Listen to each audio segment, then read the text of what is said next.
position by all the media for the past couple of decades to slowly but surely start accepting the existence of aliens and UFOs.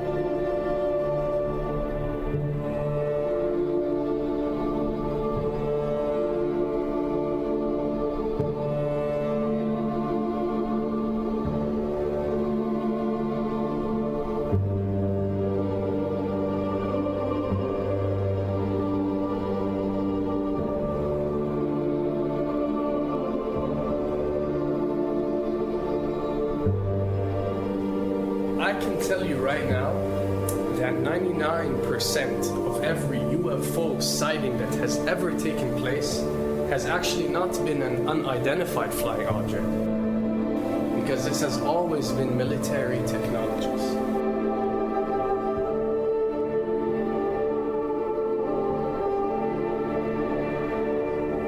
Another thing I'd like to point out is surveys and questionnaires.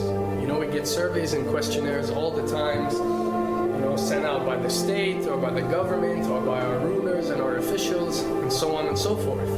Do you really think that these ruling powers care about what you think? Do you really think that they're waiting to ask you and receive your answer before making a decision? What happens with these questionnaires is that they are released. For example, what country do you think the US should attack next? And if it yields back results like 70% of the US population believe Iran is the next country that should be attacked, this is actually a study conducted for the effectiveness of the media propaganda that they are using. So when they get such results, they look at it and they be like, all right, amazing. Our media propaganda is working. We are purposely trying to manipulate people to think that Iran should be the next one, and check out the survey results. We're doing a great job in propaganda. That's what it's all about. And if the results come back and they aren't up to par, so let's say 20% want war with Iran and 80% want actual peace, they say, okay, so now we have to go and rework our media propaganda and make it more effective so these percentages change.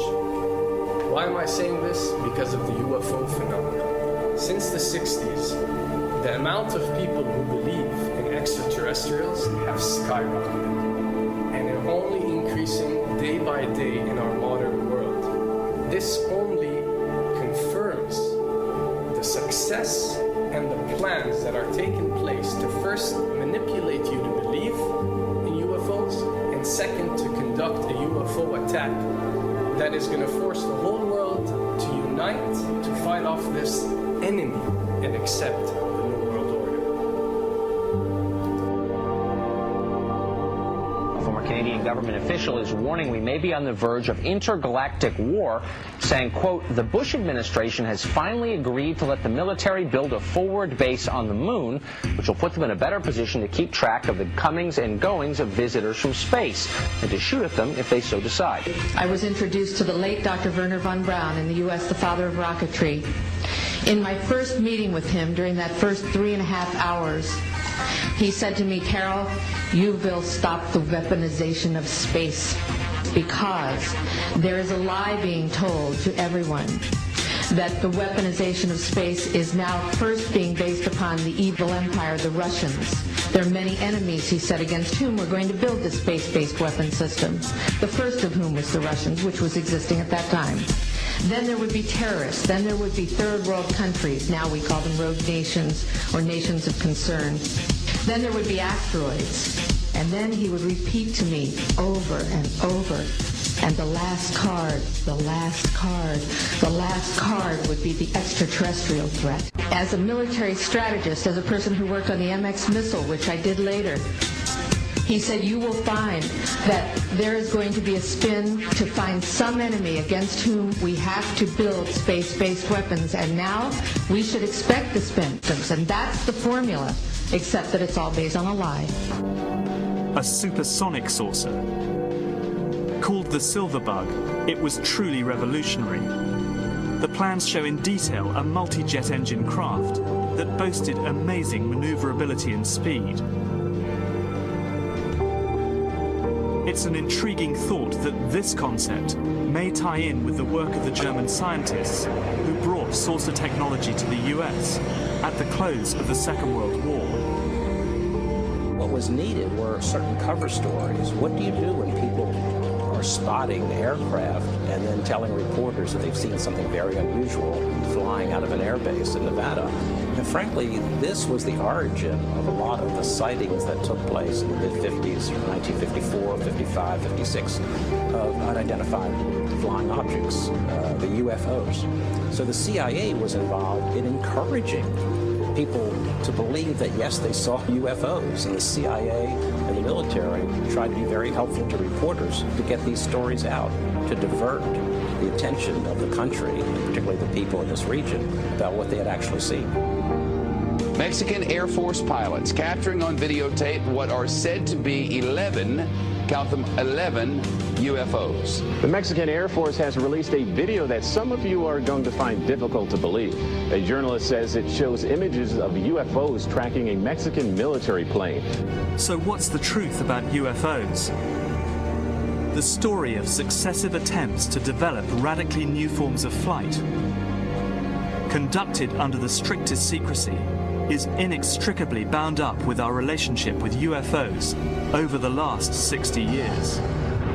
Whether it's Allied pilots buzzed by strange balls of fire in 1942, or the Roswell incident 5 years later, there is a strong case to be made that secret military technology offers a convincing explanation for many UFO stories. Anytime the government has secrets that they can keep from us, they can manipulate us by those secrets. In essence, they still remain 25 years at least ahead of us in technology, information, and knowledge, and secrets, and they are using them against us.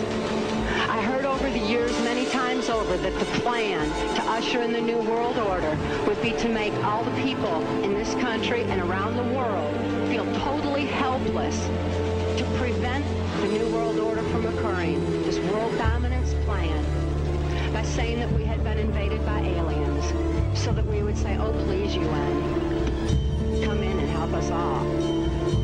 So bear in mind that there is a planned orchestration to get people to be submissive through the secret technology and information that they're keeping from you under the blanket of the so-called National Security Act.